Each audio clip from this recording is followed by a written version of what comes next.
A massive pop star gets into a legal battle, but before all the facts were given, she was already the villain. This is not about the lawsuit, this is about how the public, once they knew the story, formed their own narrative and every new detail became their proof. Because before the legal battle even started, the public already had a verdict. Katy Perry is guilty. Please like and subscribe. By the mid-2010s, Katy Perry's image started to raise some eyebrows. Her music was everywhere and you could find her in any TV show there was at the time. Her fans enjoyed that era, but others were sick of that seemingly calculated persona. Her behavior on American Idol. I got scouted to go and audition on American Idol. I mentioned that I had 3 children and was a young mother, and Katy Perry made a joke that wasn't super kind. I have 3 kids, so that's like... Get away from here. What are you saying? You okay, Katy? Nope. It's okay. If Katy lays on the table, I think I'm gonna pass out. 3 kids. Honey, you've been laying on the table too much. I mean, it was embarrassing to have that on TV, and it was hurtful, and, you know, that's that. My name is Benjamin Glaze. I'm 19 years old. Well, hello. Have you kissed a girl and liked it? No, I've never been in a relationship. Really? I can't kiss a girl without being in a relationship. Come here, Benjamin. Yeah, come No, here. wait, hold on. Come here. Okay.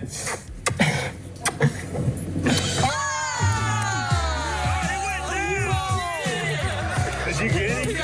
Her relationship with Dr. Luke. The truth is, I wrote these songs from my experience of my whole life going through this metamorphosis.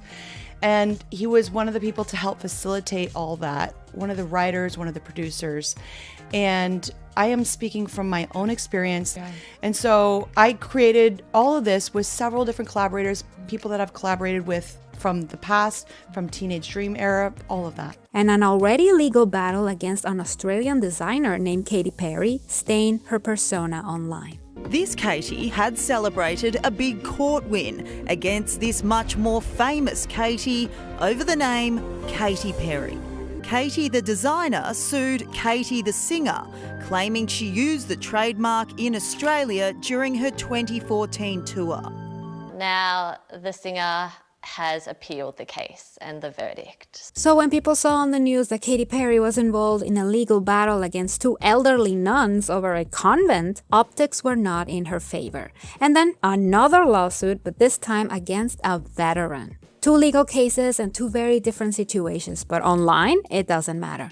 For the public, it was Katy Perry against the elderly. This started in 2015 when a church in Los Angeles was selling their convent to Katy Perry for $14.5 million. Both parties were happy with the purchase, but there was a problem. That convent was inhabited by nuns. The deal was to, before the move, find them a place to live. 2 of the nuns were not happy about it, mainly because they didn't want Katy to have the property because of who she was and the kind of values she was exposing people to. So the nuns took it upon themselves to disregard the church and sell the property to someone else behind their back, a local businesswoman named Diana. The deal was revealed and Katy decided to sue Diana for involving herself in something illegal.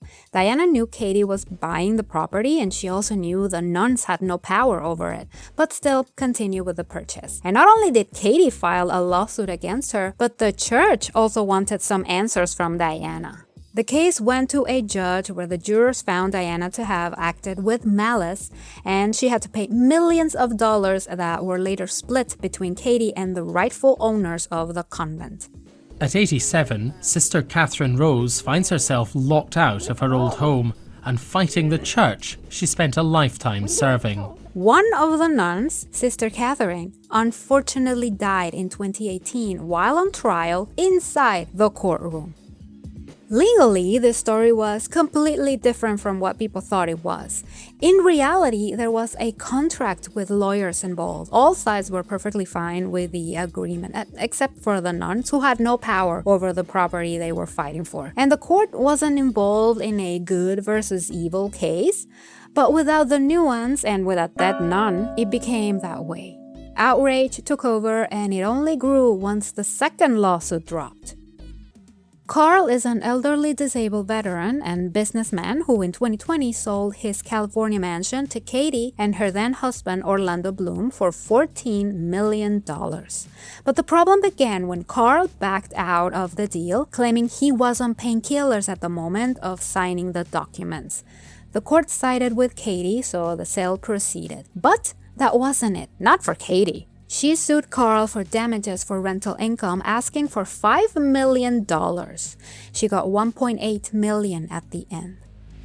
We can look back and say the people were overinflating the news, believing what others were saying, but that sentiment is not really helping in getting the why of the story. That overinflation, the exaggeration, had a purpose, because then why is this story repeating itself? Katy's problem was timing. Before the lawsuit became public, she already had a problem with her public image, an image that was damaged by herself. And people had already marked her as a prefabricated singer who used overexposure to sell music nobody wanted to hear anymore. So when the stories broke, people were already primed to paint her as the bad guy. The cases are already resolved, but her reputation keeps meeting new lows. Because of what happened with Carl, the Perry Act was proposed. Perry as in, sure, Katy Perry, but also protecting elder realty for retirement years. It was created to fight against elder financial abuse when selling or transferring a property. According to the site, the act establishes a 72-hour cool-down period during which either party involved in a contract for conveyance of a personal residence, in which one party is over the age of 75, can rescind the agreement without penalty. Sadly, the law was never approved, but it demonstrated how Katy's influence had become significant enough for lawmakers to take notice. Katy Perry has tried to fix her image and is going to continue to do so. That's until the next controversy hits her again, confirming the narrative people made about her all over again. And I'm gonna leave you with an uncomfortable thought. If those two lawsuits had happened before, in a moment of her life where she was at the top musically and image-wise, these cases wouldn't have mattered at all.